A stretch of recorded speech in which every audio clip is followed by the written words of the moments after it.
Hello and welcome to yet another pedal review here.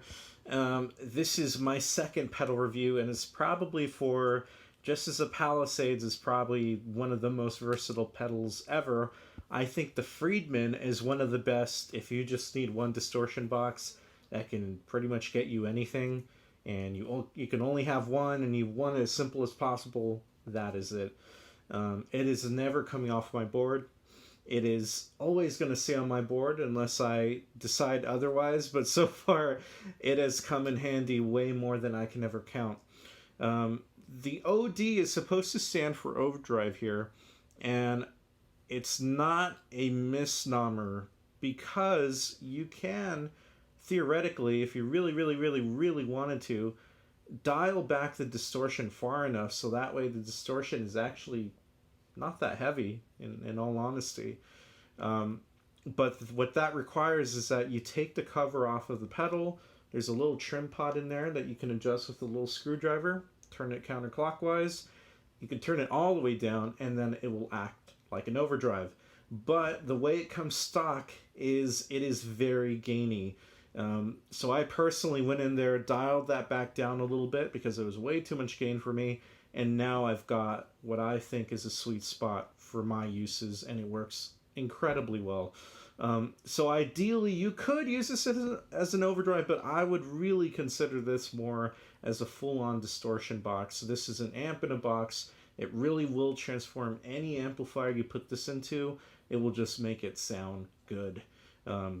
I've had nothing but amazing results, awesome results on everything from a Boss Katana to my Vox amplifier, Vox AD50 Valvetronics amplifier, to Orange Crush amps, to the Behringer V amp, awful, amplifier. It just really does a heck of a job. And because of that, what this pedal is really capable of doing is just instantaneously getting you that JCM 800 sound, if you really want it, up into this crazy, overdriven, cascading gain of the Friedman BE style amplifiers. For some people, that might not be what they want, but for most people, I would say this is really, in my head, what a rock distortion sound is supposed to be like. I've had this pedal now for about a year, and it's been nothing but good, nothing but amazing. It is built really well, built really tough. So let's go over the pedal really quick.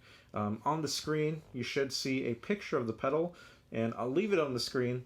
And from the very top to the bottom, we have bass, treble, presence. So that's really our core EQ. There is no mid control.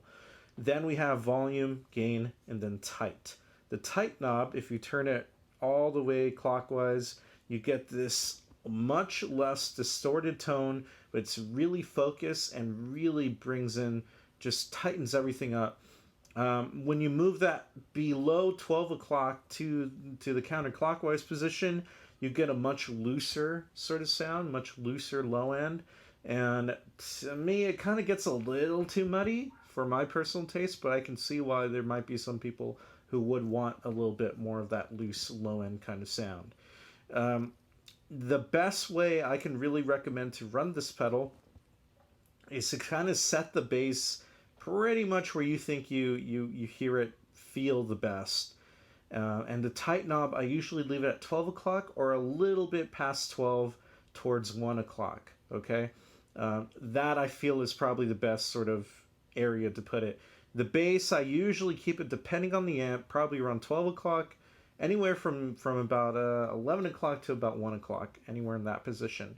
The treble and presence, though, is really what makes it shine and helps it cut through. As you can tell from the demo, I left all the other settings the same, and I just turned up the treble, turned up the presence, and that got me a nice solo sort of sound.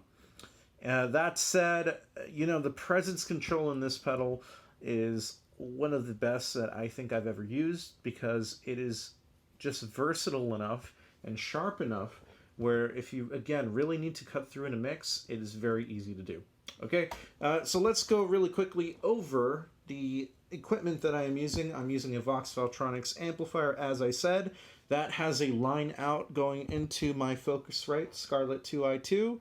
going into my laptop, which is literally recording as we speak, on Logic. I have no plugins other than a cab simulator. So I'm using Le Cab, L-E Cab, as my cab sim loader, my cab loader. And then I have an Own Hammer IR that I use on the left and the right side. So it's really two 4x12s that I'm using here. As far as effects on the floor, this is going in front of the amplifier. We have the Friedman BE-OD. Ignore the other pedals, and that is going into the Boss DD20, which is my delay. I have it set to a tape setting. Then I have the the Meris Mercury 7 reverb, which is amazing. I really love that pedal amazingly much, and is one of the most expensive pedals I think I've ever bought. I'm not really keen to change it out because I think it just sounds so good. So this is the sound with no effects, nothing on but the amp, and here's what it sounds like.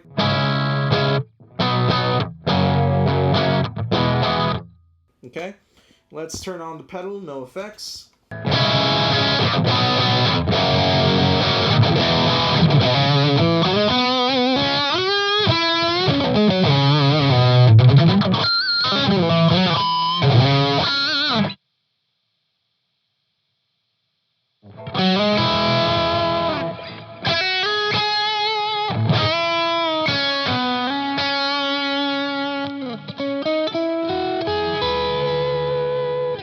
And what's really cool about this pedal is that you get literally as if you were playing through an amplifier this amazing dynamicism of sound. So by lowering the guitar knob, the volume knob on the guitar, I get this cleaner crystalline sound.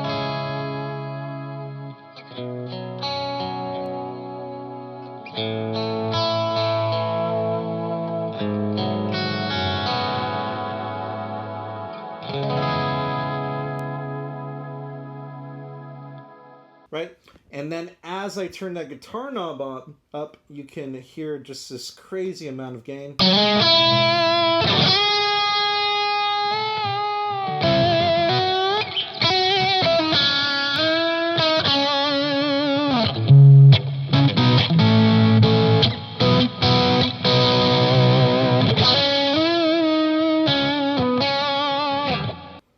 You know, and automatically, if you go direct to a bridge pickup and you have everything on, so...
You know, so it's just an amazing pedal where instantaneously I just get this awesome rock sound. I have no doubts it's going to give me whatever it is I want. Right now I have the gain set to about 10 o'clock. Let's lower that all the way down and see what we get. One thing that I do notice about the pedal is that there can be a bit of hum. Just as if you were having an amplifier that was, you're turning up the gain, it can get some hum. This kind of gives you the same sort of vibe. And I've noticed that whether I'm running into this amp, whether I'm running directly into something like the Focusrite, the Scarlett, or, you know, depending on the different amps and everything, that will vary with the hum. So you have to be careful with that. It's not terribly hummy or loud or noisy, but it is something to definitely be aware of. Okay, so here is the gain turned all the way down, bridge pickup.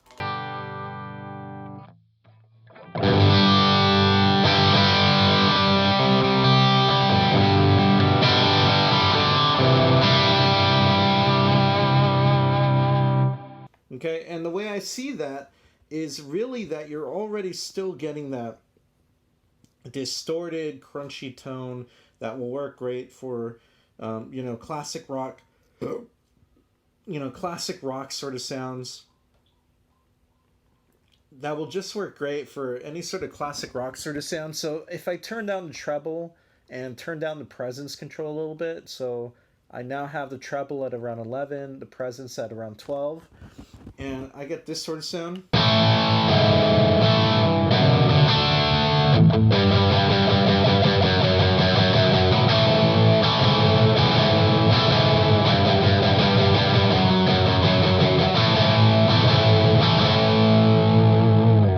Okay, and that works terrifically well for any sort of classic rock type sounds that you might really want to do. And I've heard from so many reviews and so many other players that they feel like this pedal is very overwhelming. There's way too much gain. It does way too much. That's not true. You have to really just dial in that internal trim pot that I mentioned earlier, dial that back a bit, and all of a sudden you have probably one of the most versatile pedals that you could possibly ever buy. It would be really cool if that trim pot was on the side of the pedal or somewhere outside of the enclosure where you can actually adjust it by turning a knob. That would be amazing. I think everybody would really consider buying this pedal, or even guys who'd sold it would really consider buying another version of this, a version 2 or whatever, that did have that, because that would be just awesome.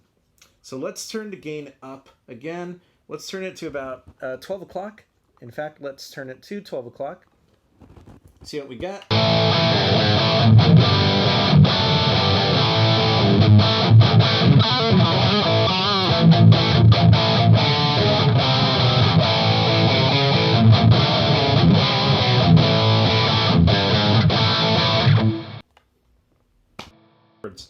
Let's go gain all the way up.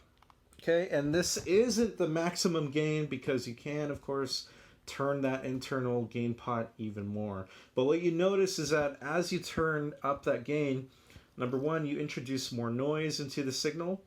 Number two, you're going to get a thicker, lower end focus sort of sound. And all of a sudden, you have these crazy harmonics and compression that even on lower volume settings on the guitar, you still get this really big sound. Okay, so let's start with the bridge pickup again and kind of ease the guitar up as we go.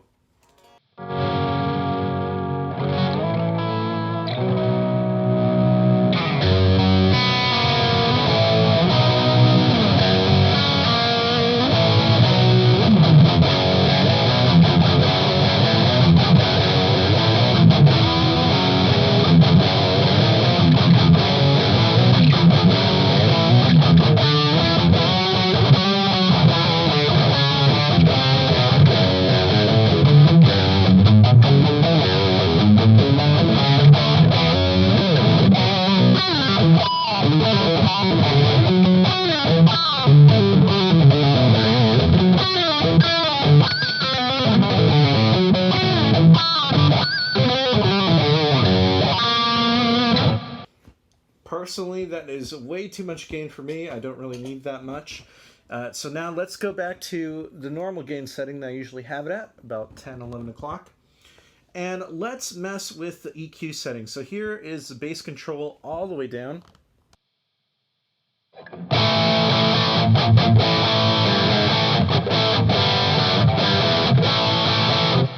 Now let's turn it halfway up to 12 o'clock.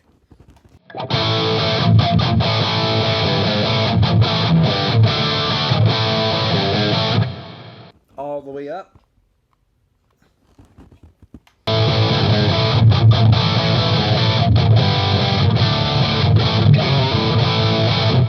Oh, just filthy. Treble all the way down.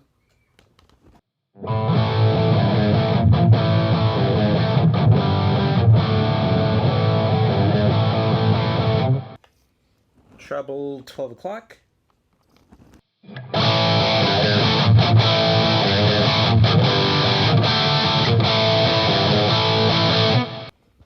All the way up.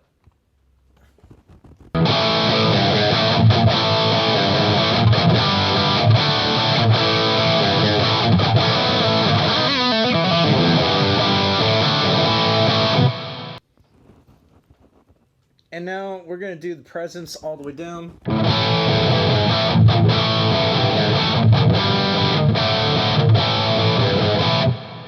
Halfway up.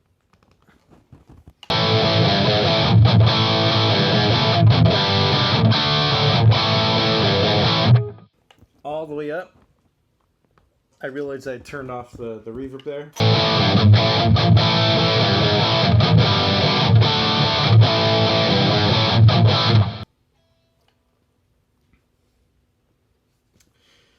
And now let's go over to basically the tight control, keeping everything else at 12 o'clock. And again, if you have the tight control at 12 o'clock, that's pretty much neutral position. But let's start dialing that downward towards the low end sort of spectrum. So let's kind of go towards 9 o'clock here. And this is what that sounds like.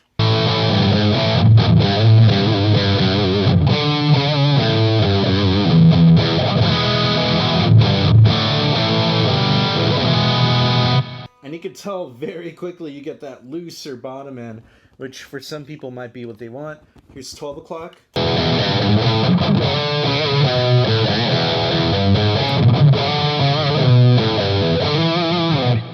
Then tight control all the way up, or actually around 3 o'clock. Here's what that sounds like.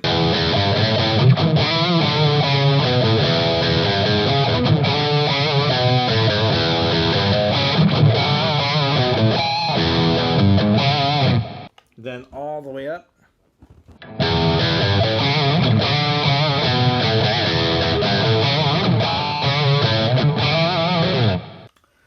So there you have it. So then for who then is this pedal really for?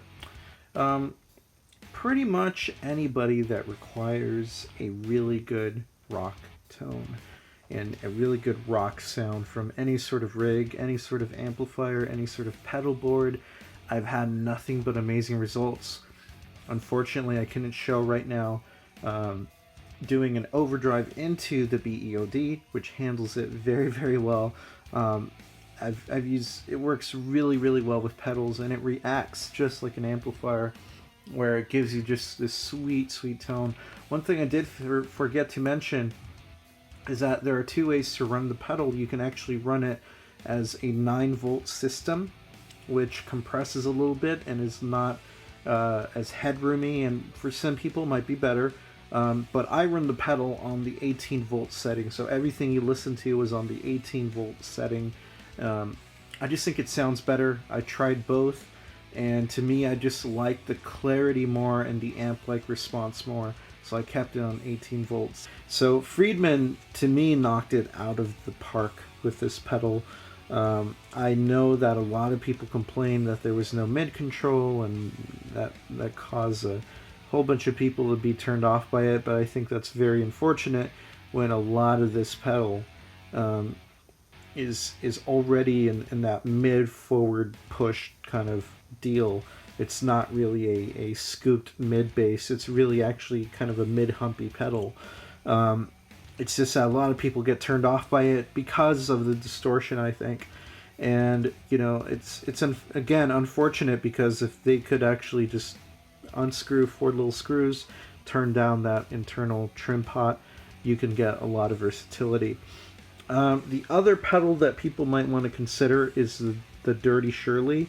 But for a lot of people, that will not give you the amount of gain that you can get out of this. So if you really want just one distortion box that can give you just various amounts of gain, this is really it. If you turn that internal gain pot down again, you will get just all of that Dirty Shirley goodness that you can get, as well as all of the amazing distortion that you can get out of the Friedman BE-OD. Friedman wants to, like, sponsor me, bro. Like, throw me a guitar, please. I've been wanting to play a vintage S or or a NoHo 24 or a Kali for the longest time, by all means, please. That'd be really cool. I just really love their stuff. I wish I could try out their amplifiers as well. I've heard nothing but great things. So, what are some cons to this pedal? Well, if you are in a jazz band, this probably will not be the pedal for you. It's a very specific pedal that does a very great job at being that specific thing, which is a rock box is really what this is. It will do everything everything under the sun that you could think of for giving you just an amazing, gritty, tight, loose, distorted tone. It doesn't matter what it is, it will help you get there. Of course, the better the amplifier you run this through in terms of headroom and in terms of the circuit and everything, and even the tubes you run and the speakers you use, everything, the better it will sound. Okay, there's no denying that. I've used this with this amplifier, it sounds great, and I use it on my Victory V50, and it just sounds huge. Say if I just want another flavor, another color of sound, and I don't want to use the second channel of the V50, which sounds amazing. It's basically this, but you know, just a different sort of tonal characteristic. But say I want to run the first channel kind of on the edge of breakup, put this on, and it just gets me pretty much the sound in my head of what I would want. So I think compared to all the other options out there for the player that just needs a awesome, great gain tone, this will do it for you. The only other con I can really think of for a lot of people would probably be the price, but that could be for literally anything that I showcase on this channel, whether it's my guitar or any of these pedals. Price is always an issue, and there are things that may be cheaper that may work better for you, but might not necessarily work for someone else, you know. So as easy as it could be to recommend something like a tube screamer, you know, something simple, that will not do what this can do. This pedal, I think, is worth the money, and I think, if I recall, I paid 110, 120, I don't remember, somewhere in that market used, and I didn't buy it new. If I bought it new, it'd be 160, I think. There's also the BE-OD Deluxe, which is basically a two-stage gain that combines the Dirty Shirley and the BE-OD, which I think is awesome for some people. But I seem to get a lot more versatility out of the BE-OD. I did try the OD Deluxe, and I liked it, but I just didn't really have a use for it. And one main reason that I would buy this pedal is that if you are the kind of person like me that you don't exactly know what musical situation you're going to be in, you don't know what the backline's going to be in, and you just need a great distortion tone, this will do it for you. Alright, thank you very much for watching. I hope this pedal review is very informative for you. If you have any questions, by all means ask me below. If you have any requests or any sort of ideas of some awesome distortion pedals that you think I should eventually try, by all means leave that in the comments below as well. Thank you very much.